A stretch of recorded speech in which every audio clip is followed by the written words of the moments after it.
ITV, mimi ni Victoria Mwakisimba. Mtazamaji, na ukumbusha tuko mubashara wakati huu, unaweza kufuatilia kupitia Facebook na YouTube. Anwani yetu ni ITV Tanzania.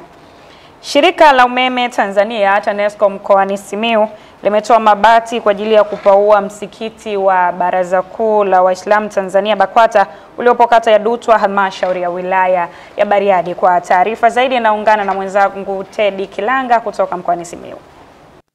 Asante sana studio kutoka hapo Mikocheni jijini Dar es Salaam. Niko hapa katika msikiti wa Baraza Kuu unaopatikana katika halmashauri ya wilaya ya Bariadi mkoani Simiyu, ambapo shirika la umeme Tanzania TANESCO mkoa wa Simiyu limefika hapa kwa ajili ya kurudisha kwa jamii. Hapo limetoa bati kiasi cha bando 2 sawa na bati 32. Na hapa afisa mahusiano wa TANESCO mkoa wa Simiyu ambaye anamwakilisha meneja wa TANESCO mkoa wa Simiyu anaelezea tija yake. Hapa wanakusanyika watu wengi ambao ni wateja wetu wengi. Kwa hiyo kwa kuwa wanakusanyika wateja wengi hapa, tukaona tushiriki na sisi kwa namna ya pekee kwa ajili ya kurudisha kwa jamii. Bando mbili hizi ni kweli zina jumla ya thamani ya Laki768. Kwa hiyo ni mchango wetu, ni mdogo, lakini tumeona kwa sababu ndio tulikoweza kupata kwa sasa hivi, tukaona tushiriki na nyie kwa staili hiyo. Tunafanya hivi kwanza kuweka wateja wetu kuwa karibu na sisi, lakini pia kuhakikisha kwamba jamii inaona TANESCO kama ni shirika lao.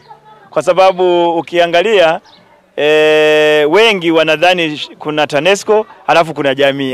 Sasa tunataka TANESCO na jamii iwe kitu hiki kimoja. Kama kuna shida yoyote watu taarifu, kwa mfano ulinzi wa miundombinu. Wanadhani kwamba kuna mtu ambaye yuko pale aweze kulinda miundombinu. Hapana. Tunataka sasa miundombinu wajue ni thamani yao, shirika ni lao. Ukiangalia kwanza TANESCO ni shirika la umma. Kwa hiyo umma ni nani? Ni wewe na mimi. Na ndio maana tunajaribu kurudisha sasa kwa jamii. Sisi kupitia mahusiano hayo tunayotengeneza kupitia kwa jamii, sisi tuna wito wetu kwa wanajamii na wale wateja tunaowahudumia. Sisi tunawaambia pale wanapoona kuna shida yoyote, shida ya miundombinu, mtu ana tatizo lolote, kuna nguzo imeanguka au kuna chochote kimetokea ambacho ni cha hatari kinachohusiana na umeme, wasisite kuwasiliana nasi kupitia namba 180.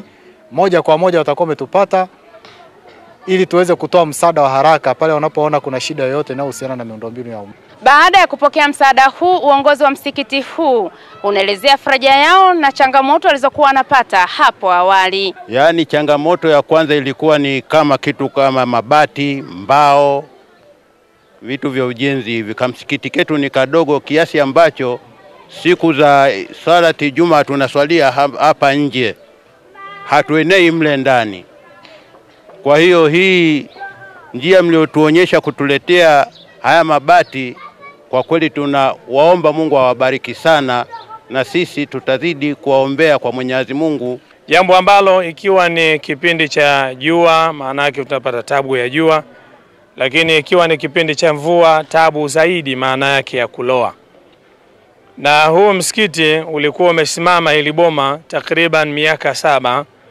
Ilikuwa ujenzi wake wa kuendeleza, nguvu imekwisha, lakini baada ya kufika nikawa nimeanzisha fikra. Subhanahu wa Ta'ala, Mungu alotukuka aendelee kutuletea baraka kama hizi tulizozipata kupitia shirika la TANESCO, iwe ni mwanzo mwema wa kufungua mahusiano na njia za wahisani wengine nao wakimbilie katika eneo hili, waweze kuona shida tunaoipata ili watusaidie. Ni hayo tu yaliyojiri hapa katika halmashauri ya wilaya ya Bariadi mkoani Simiyu. Ulikuwa nami Teddy Kilanga na urudisha matangazo haya studio.